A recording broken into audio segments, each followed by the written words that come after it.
Okay, now let's look at the process of import and export at a molecular level in more detail in order to understand how this process is working. So we have talked about this. The nuclear import receptor binds the protein which has NLS. This binding causes a conformational change. This receptor then binds the nucleoporin. These are the proteins that make up the nuclear pore. And we have said that lining, this lining is basically is made up of FG repeats, phenylalanine and glycine repeats. And phenylalanine and glycine are repeated all along this red zone that I'm drawing. So this basically receptor attaches to FG repeats, dissociates. For example, it is bound to FG repeats here. It will dissociate here and it will bound the FG repeats here, and then it will dissociate from FG repeats here too and bind FG repeats at this level. And it will, this process of association and dissociation with SG repeats will continue, and ultimately this basically receptor will enter the nucleus where we have our RAN, where we have our Jeff, which has produced RAN GTP. When RAN GTP binds this receptor, it will cause unloading of our cargo, and this cargo will be now a resident of nucleus. So this basically is how the nuclear import receptor is able to bring the protein which has NLS into the nucleus. And since we have RAN GTP in nucleus only, we talked about that in previous module.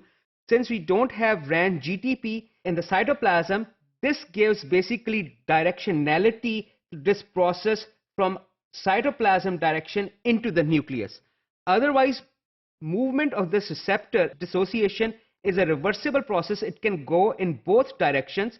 It does not go in both directions. It is favored in the direction towards inside the nucleus because of presence of RAN-GEF, which is exclusively present in the nucleus and not in the cytoplasm. Once the cargo has been unloaded, RAN-GTP, when it binds the import receptor, it again causes a conformational change in this receptor, and now it can bind the FG repeats. Remember, our import receptor cannot bind FG repeats unless it is attached to the cargo protein. Here we don't have the cargo protein. RAN-GEF is sort of supplementing the function of cargo protein, allowing this receptor, import receptor, to bind FG repeats.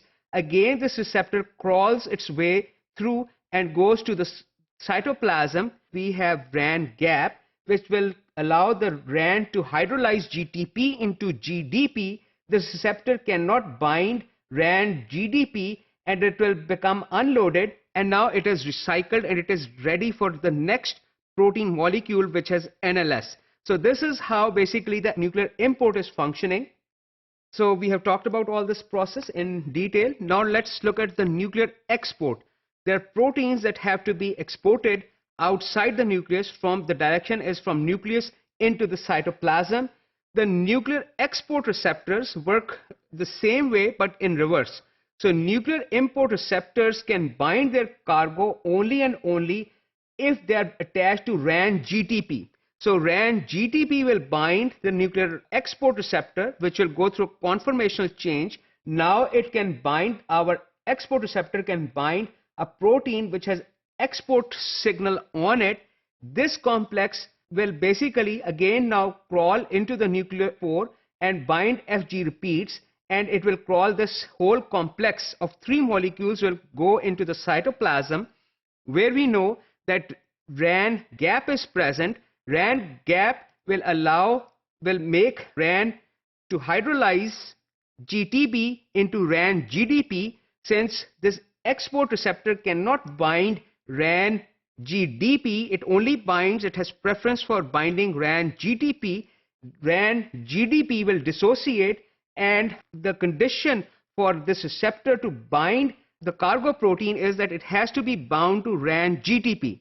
Now we have taken the RAN-GTP off this receptor. The cargo will be unloaded and it will be delivered to the cytoplasm. This receptor, again without the RAN and without the cargo, It does not like living in the cytoplasm. It will now bind the FG repeats and it will crawl back its way into the nucleus, and the whole process will start again once again when this receptor finds RAN GTP and protein which has nuclear export sequence on it.